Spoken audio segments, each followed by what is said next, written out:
Hi, I'm Serkan Özkaya, and I made the orb entitled O for 21C in St. Louis. I've been working on ways of seeing, ways of perception, and so in that sense, this is, I think, one of the examples that I came up with, or it came and found me. O is basically an acrylic orb with 8 feet diameter.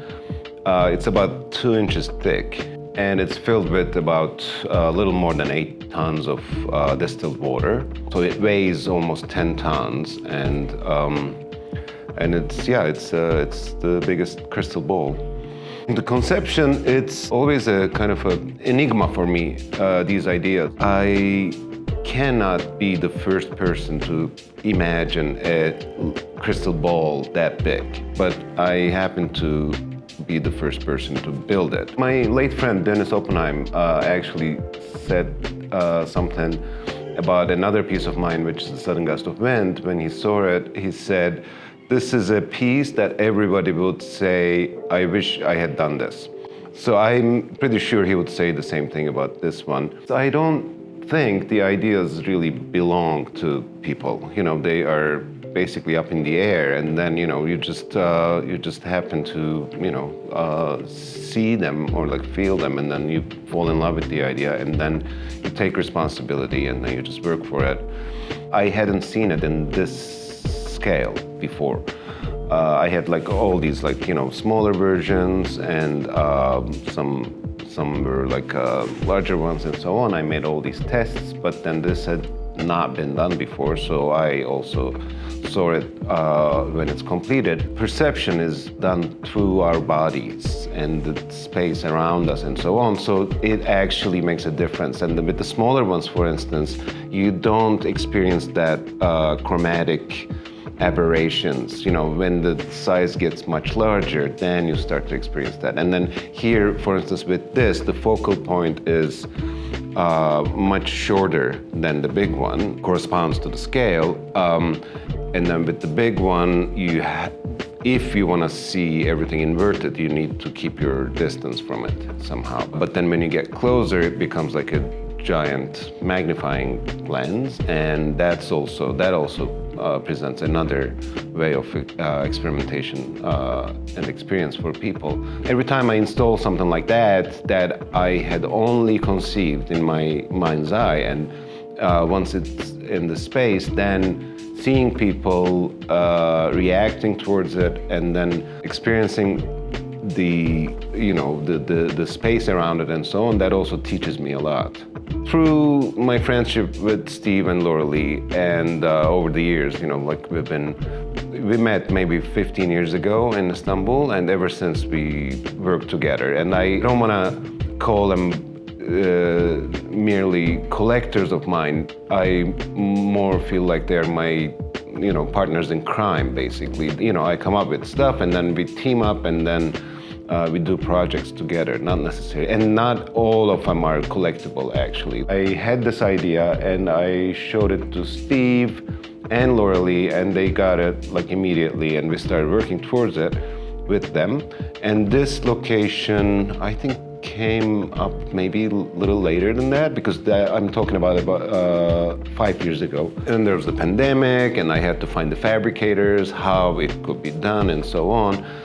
And it took me about 5 years. And the first time I had this idea, actually, I called this friend of mine who makes a living by public art pieces. So he would know, like, this, I think, fits into that kind of category in one way. So I asked him again, because these are kind of archetypes, like these ideas could happen to hit anybody, and there are a lot of really great artists. So I asked him if this was done before, and he started yelling at me. And he said, no, it wasn't done before. And you know why? Because it's impossible.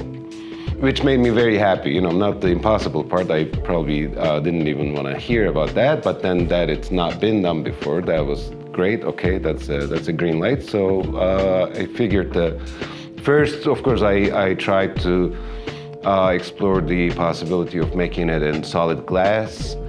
And I reached out to some scientists and glass museums in the Corning Art Museum in upstate New York, and then the Shanghai Art Museum in China.